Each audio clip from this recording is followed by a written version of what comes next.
Welcome back to my channel. Today I'll be showing you how to make samosa strips from scratch. First you sieve 3 cups of flour, 250 750 mLs altogether.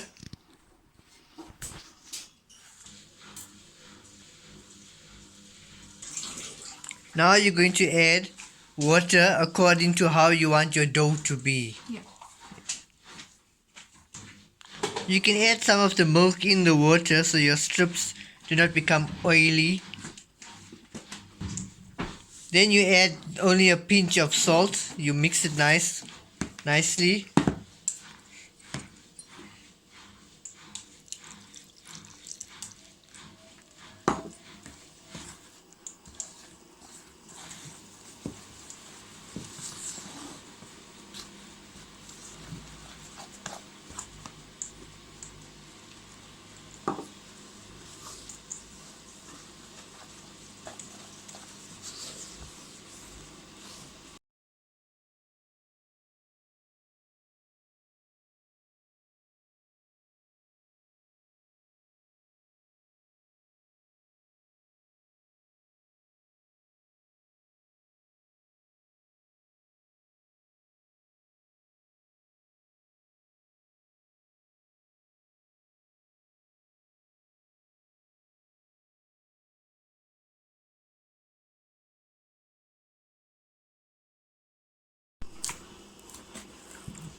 Now we're going to leave that to rest for a little bit while. Now I'm going to leave the dough to rest a bit, about 5 minutes or so. You just put a bit of oil and some butter. Or you can choose oil. Or you can choose if you want to use butter or oil, but oil is best. Yeah. Have some flour in a bowl so you can sprinkle it on the table so your dough does not stick, and it makes it much more easier to work with the dough. First we're going to add them in 6 portions. 6 or 8 portions. First we're going to add them in 6 or 8 portions.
Now we're going to make them the size of golf balls. Now we're going to make it the size of golf balls.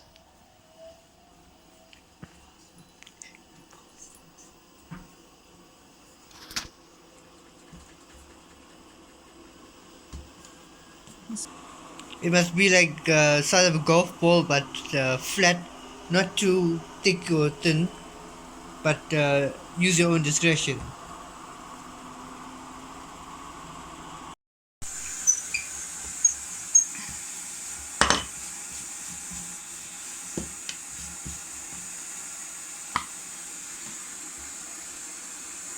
You take this, you make it flat, and you roll it to the size of a normal saucer, which should be this size.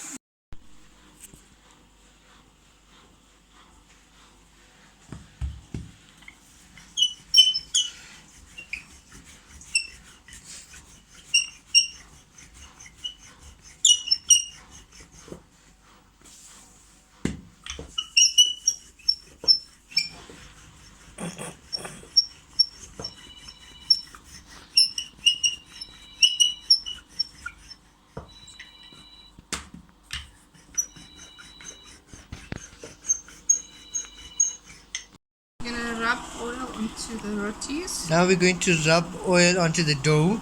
Onto the rotis. And then we're going to sprinkle flour. Then we can sprinkle some flour. So it doesn't stick. Yeah, put a generous amount of flour so when you cook it, it doesn't stick.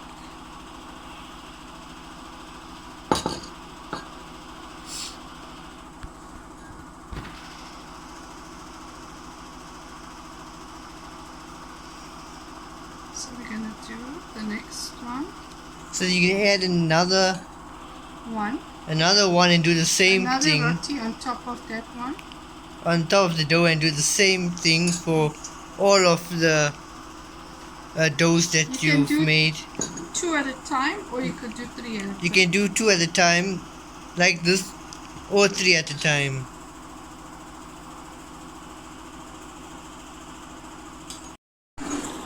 On the top one you don't put anything, no oil, no flour, so that's what it looks like. You just add a little bit flour on top. This is what it must look like. Layers, this is 4. Yeah. This is 4 layers. And then we're going to roll it. And now we roll it out.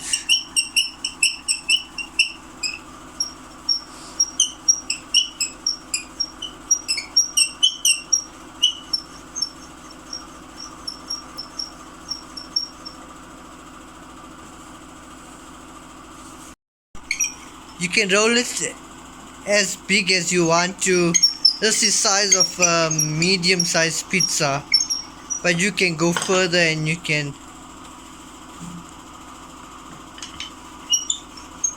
roll it to what you feel that's best for you.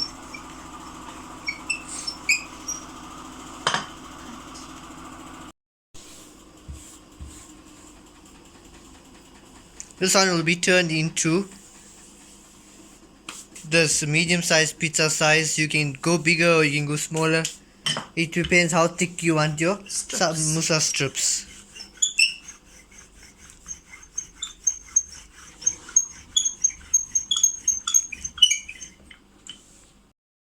Now we're going to cut it into strips. Size that depends on Whether you want small or big. whether you want small or big. You only cut it one side, you don't cut it any other sides. Cut them long. Cut them long. Now we're going to cook the strips onto the pan, and then we're going to separate it. Yeah.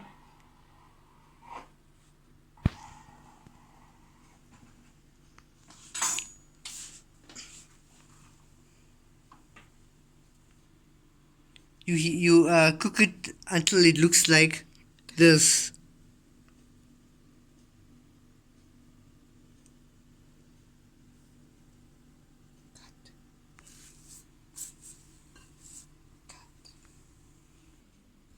Before it looked like this, so just make sure when it's on the pan it looks like what I've showed you.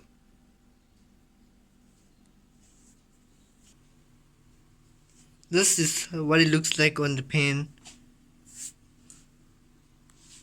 Then we're gonna take it out and put it here into a warm tissue. And now you're going to take it out and you're going to put it and cover it with a dishcloth. Yeah. And then we put on the next strips and repeat it like that. You can repeat it until all is done. You could put 2 rows of strips, or you can put 1. The more you put, the quicker it actually gets done. So I will be back when all of the strips are cooked and ready for the next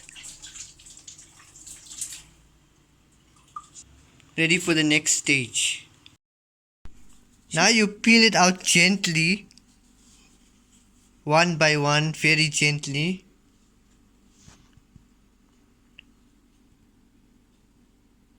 You do this and you repeat it until you get fine strips.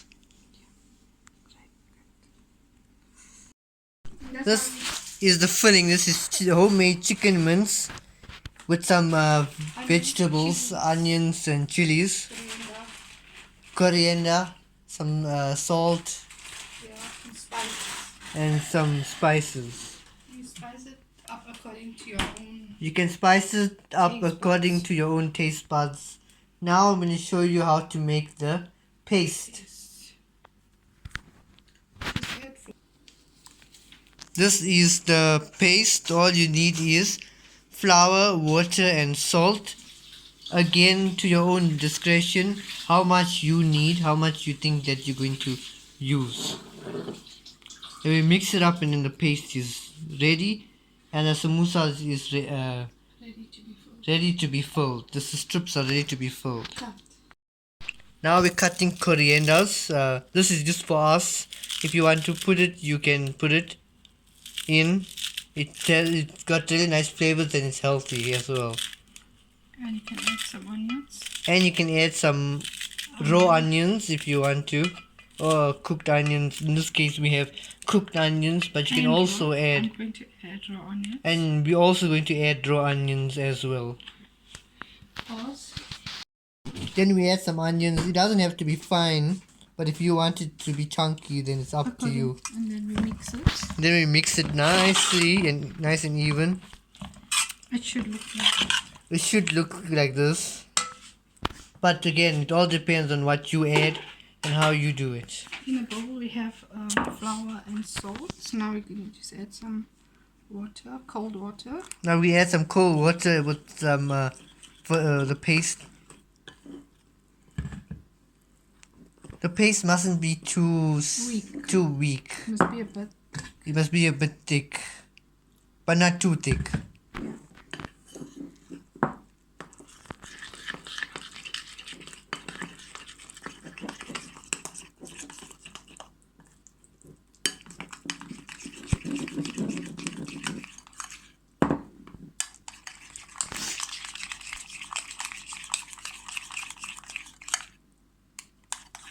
Should look something like that. It should look something like this.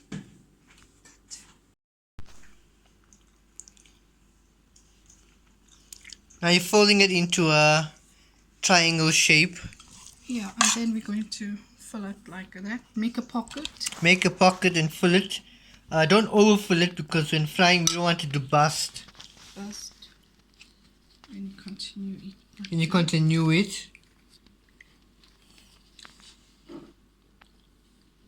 You add the paste.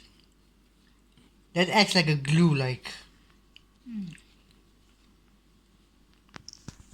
This is what it looks like. This is what it looks like. The others, this is what the others look like.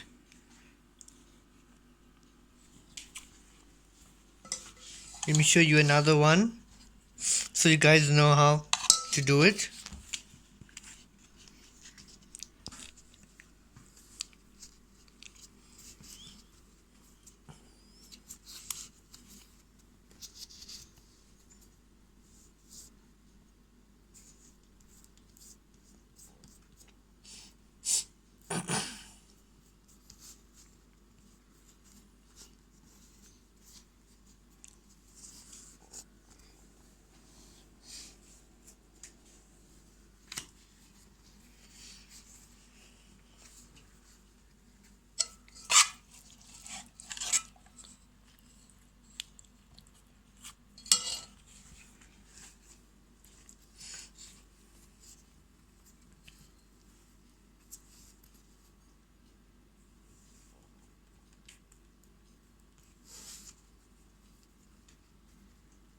And that is samosa strips. When the others are done, I'll come back and show you guys how it all came out. With the leftover ingredients, you can put in a bowl. You can use it for something else. Make a sandwich. Make a sandwich or something. You can also use anything. You can use beef, you can use mutton, you can use anything healthier or anything. All up to you. This is what we prefer. Homemade mince. And I will show you the results. As you can see, there's the raw onions. Very, very delicious. This is how all of it came.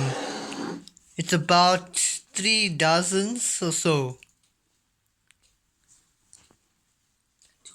It's about 2,500 or so. It's worth it. Way cheaper than going out and buying the strips, which will cost you triple the amount. Here you're not spending anything. So there it is. I will show you when and how you can package it and put it away in the freezer for any time that you want to defrost and fry it and have it anytime. There's your homemade samosa strips. Homemade samosas and samosa strips. There it is, beautiful. We will later on or tomorrow so we will fry it and I will show you guys how these exact strips come out. These are the strips we made. Samosa strips we made. Currently frying and it's crispy. We tasted one and it's very delicious. Very crispy, and that is it. Homemade samosa and samosa strips you can do at home.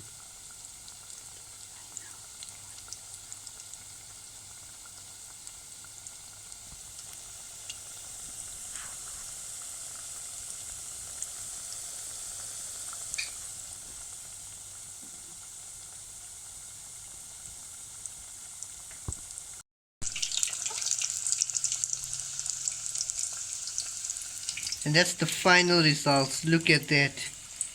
Homemade samosa strips come out even better than the ones you buy. So delicious. Now it's time to eat.